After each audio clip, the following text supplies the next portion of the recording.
Hello and welcome. I'm Kriti Mehta and you're watching the World Report on NewsX World. Let's take a look at the top headlines this hour.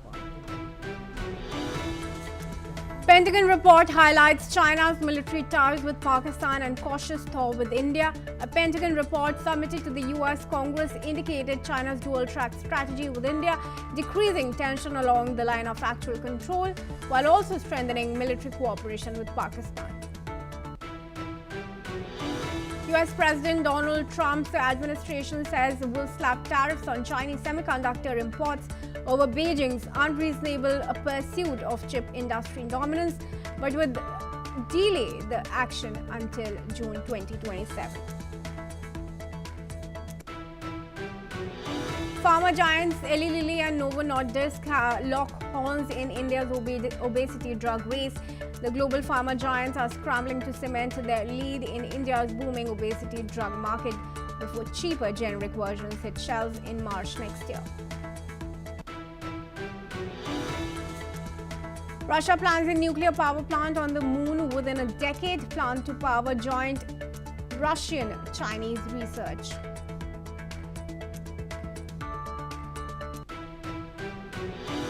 Ukrainian President Zelensky says a draft peace plan which frees fighting on current lines does not require Ukraine to formally announce its NATO bid and could include demilitarized zones. He says elections would follow a deal. A leaders' meeting is needed on territory and a nuclear plant, and Kyiv awaits a Russian response. Two police officers are killed in an overnight explosion in Moscow after an explosive device is triggered as they approach a suspicious person. Investigators say the blast occurs near the site where a Russian general was killed earlier this week, raising security concerns in the capital. Ukrainian drone attacks target Moscow overnight, with Russia saying air defenses shoot down several drones and no immediate damage reported in the capital.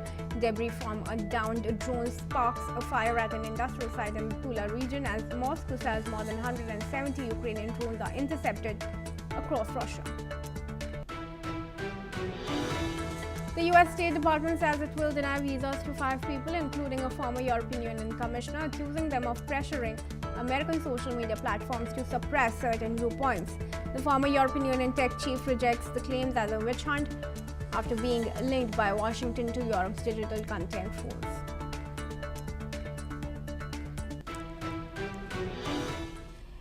And viewers, let's start with the top focus. Ukraine has won some concessions now in a US-led draft plan to end the Russia-Ukraine war. President Zelensky revealed the key territorial and political issues remain unresolved. The 20-point plan removes immediate requirements for Ukraine to withdraw from Donetsk or recognize a Russian-controlled territory and drops demands to renounce NATO membership. However, Kyiv may still pull troops back from parts of Donetsk under demilitarized zones, with possible special economic zones planned. Zelensky emphasized any withdrawal would require a Ukrainian referendum. Meanwhile, Russian President Putin has shown no willingness to compromise, continuing to demand sweeping Ukrainian concessions. The plan also proposes joint management of the Zaporizhzhia nuclear plant, but Zelensky rejects Russian oversight. And joining me in this discussion is Professor Georgi Tuluraya. He's a professor at the Russia Academy of Science and joins us from Moscow. Oh no, beg your pardon, he joins us from Bangkok instead. Thank you, Professor Tuluraya, for joining me in this discussion. Professor, do you see Russia acceding to the 20-point plan? I don't think that it would be acceptable because the key issues are either not resolved or the suggestions contradict Russian positions, and it's well known. First of all, it concerns territorial concessions, territorial issue. What Ukraine suggests is not acceptable. I can say that flatly and without elaborating. Also, there's nothing, no tangible guarantees for the preservation of the position of a Russian language and the guarantees of the Russian-speaking population in Ukraine. Also, they want to keep a very big army, well, even this is not as much important as the issue of the territorial delimitation, which cannot be accepted by Russia. So I presume that this whole desire of Zelensky under this suggestion is to prolong the war. It also noted, which caught my attention, that he suggests to hold elections sometime after the ceasefire is enforced. So that means there won't be any election. And what he actually wants is to get ceasefire and to cling to power. That's his desire. And then he would blame Russia for torpedoing the peace deal.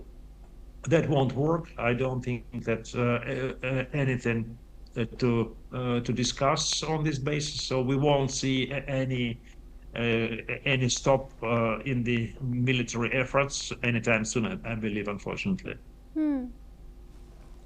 And how do you think the US is going to move ahead as far as the peace dialogue is concerned, given that Russia is definitely not keen on accepting these 20 points, even if Zelensky goes ahead with them? Well, US knows pretty well our position, especially concerning the territories, and they know that we won't agree to this. So I think there's just another step trying to close the gap between the position of the parties, but so far these efforts are unsuccessful. And I hope that US will continue pressuring Zelensky to be more realistic, otherwise he will lose everything. All right, sure, Professor Toleraya, do stay on with us as we move ahead. Now, Kosovo's Prime Minister Albin Kurti, in office since 2021, now faces ongoing challenges in normalizing relations with Serbia, which still does not recognize Kosovo's independence. Kurti stressed that dialogue is difficult with a neighboring country that denies war crimes and refuses cooperation.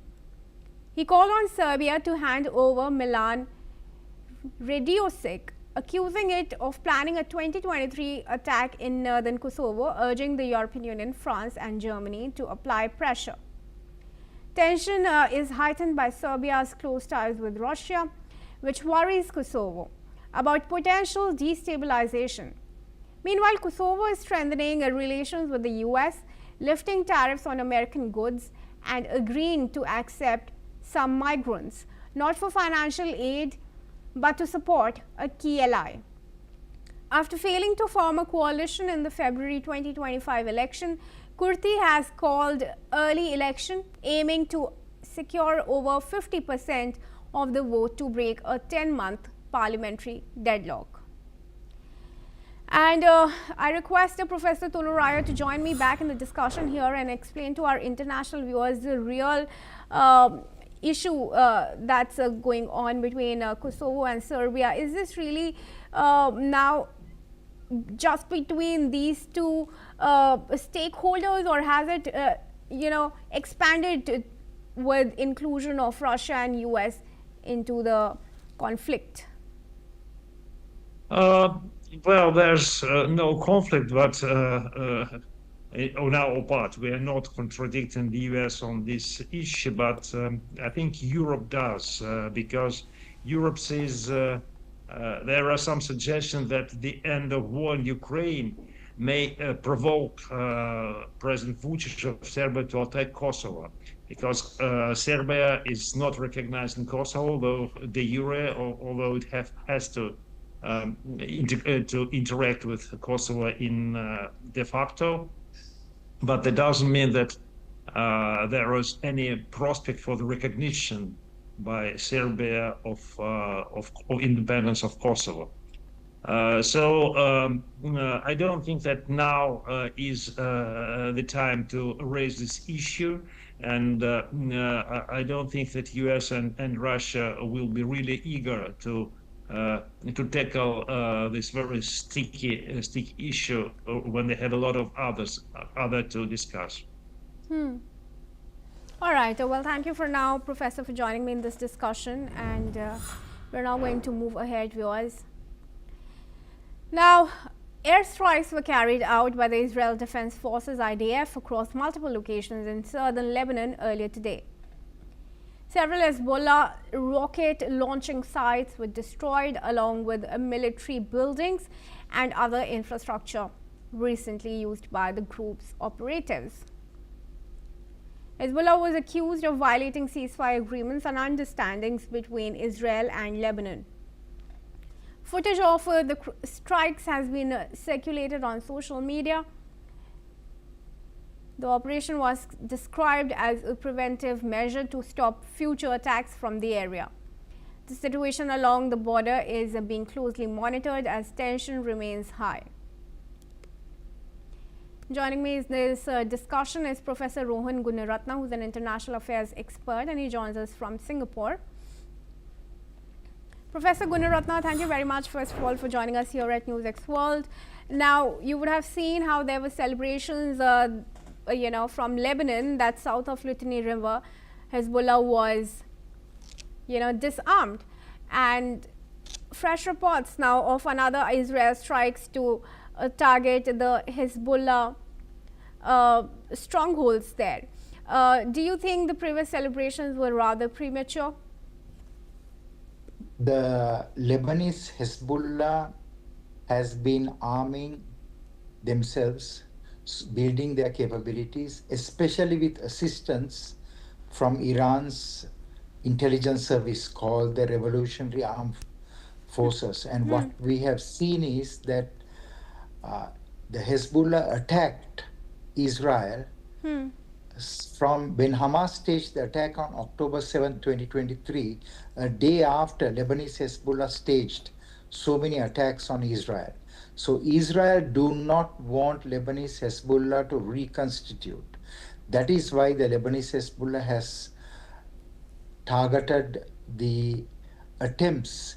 The Israel targeted Lebanese Hezbollah pockets in Lebanon, especially in southern Lebanon, because that borders Israel, so that there will be no build-up of threat against Israel. So I believe that there is no option but for the Lebanese government to exercise leadership and start to disarm the Lebanese Hezbollah. If they don't do that, Israel will persist and continue to attack Lebanon, where especially the strongholds of the Lebanese Hezbollah. All right, sure. Well, to continue to stay on with me, Professor Gunaratna, we have some more news now coming in. Now, Diaspora Affairs Minister Amichai Chikli has called for a full investigation into the Qatargate affair, marking the first time a minister in Netanyahu's government has publicly demanded scrutiny. The scandal involves allegations that the Prime Minister's top aides, including Eli Feldstein and Jonathan Urich, worked as paid lobbyists for Qatar while in Netanyahu's employment. Chikli said the activity appears to have benefited Qatar and described the matter as shocking and indefensible. Former Prime Minister Naftali Bennett has also demanded Netanyahu resign, calling the affair the most serious act of treason in Israeli history. The three aides are additionally being investigated over the leak of classified intelligence to influence public opinion during hostage negotiations, which Feldstein claims Netanyahu orchestrated. Opposition leaders are increasingly calling for a formal probe, raising pressure on the Prime Minister as the Qatargate scandal unfolds. I requested Professor Gunaratna to join me back in the discussion here. What we have seen is that in the past, the Qatar government worked very close with Israel to build Hamas as a political organization by providing them funds. Neither Qatar nor Israel anticipated the scale, magnitude, and the intensity of the attack that Hamas-led groups launched in October of 2023. So until then, the strategy of the Netanyahu government was to permit Qatar to fund Hamas, so that they believe that Hamas will not go back to war. Hamas will govern Gaza. But this assumption was totally wrong, because Hamas is driven by the ideology of the Muslim Brotherhood. It's a political Islamic organization. Yeah. So it wants to attack Jews, it wants to attack Israel. So this ideological dimension was not understood, or even Israel didn't believe that Hamas will stage such a brutal attack. So the So plan the actually funding, backfired. absolutely. So Qatar funding to Hamas was the question is, did Qatar fund Hamas with the approval of Netanyahu? So that is now being investigated. Okay. And how do you think it's going to affect Netanyahu, if at all, in the elections that are due? Netanyahu is a born politician. He always thrives on crisis. So my personal view is that he will not be affected by this investigation, because he has made a clear decision after October 7th, 2023, to dismantle Hamas. And he will succeed because he's a very strong leader, he's fearless, and he wants to continue the fight to dismantle not only Hamas, but 9 other terrorist groups, including the Palestinian Islamic Jihad and the Palestinian Mujahideen brigades in Gaza. And he will succeed because he's a very determined leader at this point. So I believe that such allegations will not affect him, because he will demonstrate that by actions that he carried out the interests, the national security of interests of Israel, to dismantle any group that poses a threat to the security and stability of Israel, which includes the groups in Gaza, the groups in Lebanon, the groups in Yemen, and also threat posed by any other neighboring state to Israel. So, Professor Gunratna, if Israel was in the know-how of this and Qatar knew this, how unlikely is it for the United States to not know this? United States monitors very closely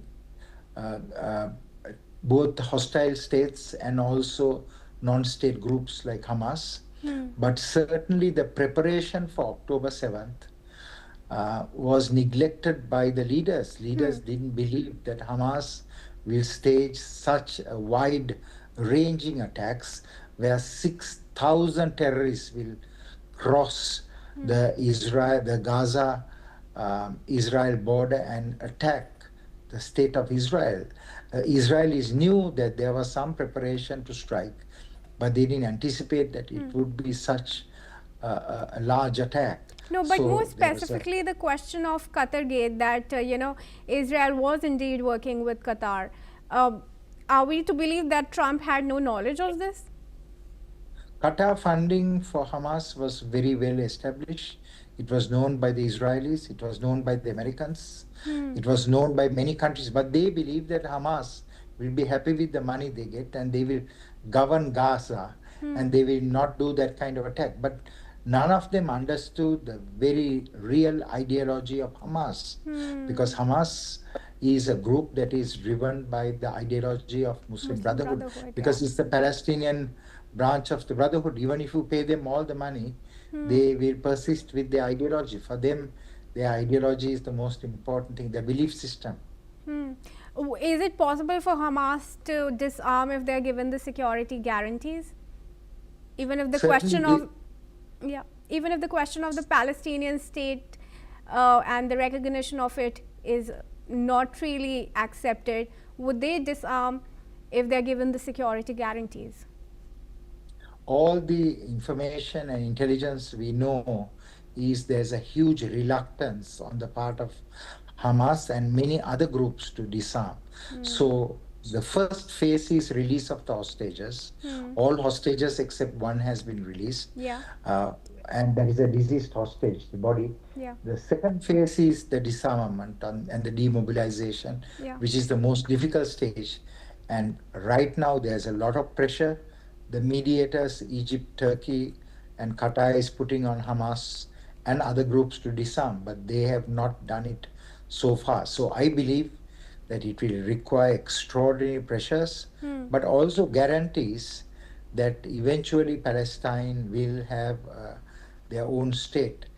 And without that, I don't think that any of these groups will disarm, and I don't think that any of these groups will genuinely disarm. They may surrender some weapons, but they will still keep the militant mindset and their capabilities so that they can strike again. Sure. Well, for now, thank you very much, Professor, for joining me in this discussion. And with that, viewers, let's move ahead. Now, Christmas celebrations are being closely monitored in Damascus as heightened security measures are being enforced in the city. Streets and churches have been secured with checkpoints, metal barriers, and armed personnel following the deadly June attack at St. Elias Church that killed 25 people. Additional security is being provided by local neighborhood committees coordinating with government forces. Despite the precautions, festive lights and markets remain active as citizens are being encouraged to celebrate safely. Reports say the measures are being implemented to protect all residents and preserve the holiday spirit. Let's listen in. نحن كمان شهدنا كذا جريمة بالشام، يعني تفجير الكنيسة مانو بس أحد أسباب الانتشار الأمني بالشام. نحن شهدنا سرقة سيارات، قتل على الحدود بالطرقات الفاضية، كمان خطف أطفال من المدارس، كمان هذا أمر شنيع. يعني للأسف حادثة الكنيسة كانت مأساة كبيرة وكلياتنا زعلنا يعني. هلا نحن كأحياء مسيحيين بهالمنطقة هاي بناخذها نحن مشان هالاحتفالات تتم بخير وسلام وما يصير اي فتن او اي حركه هيك بتعرف، الا ما بيضل في نعرات بالمنطقه، نعرات طائفيه، نعرات كذا. هاي الامور عم ننسقها نحن والامن العام حتى نتجاوزها. يعني نحن هلا ظروفنا وعيدنا السنه استثنائي، يعني رغم الالم والصعوبات والشيء اللي تعرضنا له والحزن اللي جواتنا، بس نحن دائما ميلاد السيد المسيح هو تجديد وامل وتفاؤل لحياتنا، هو رمز للسلام. الناس بتيجي على الكنيسه بتحتمي بالكنيسه، اذا فتنا على الكنيسه وتفجرنا وين بعد في امان؟ That's all we have time for. Do keep watching NewsX World for all international news updates.